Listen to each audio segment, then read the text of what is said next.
আসসালামু আলাইকুম সকল শ্রেণীর শিক্ষার্থীবৃন্দ, আশা করছি তোমরা সকলে ভালো আছো। আজকে জানাবো তোমাদের স্কুল খোলার তারিখ।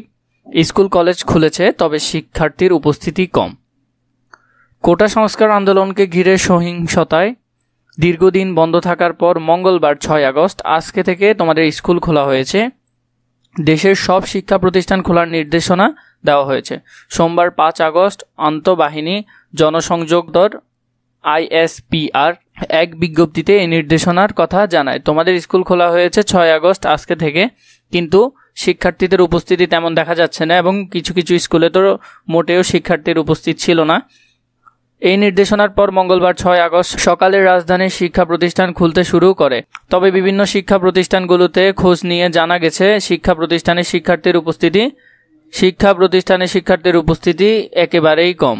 রাজধানীর উদয় উচ্চ মাধ্যমিক বিদ্যালয়ের অধ্যক্ষ জোহরা বেগম বাংলা ট্রিবিউনকে বলেন, একাদশ শ্রেণীতে ভর্তি চলছে, তারা আসছে।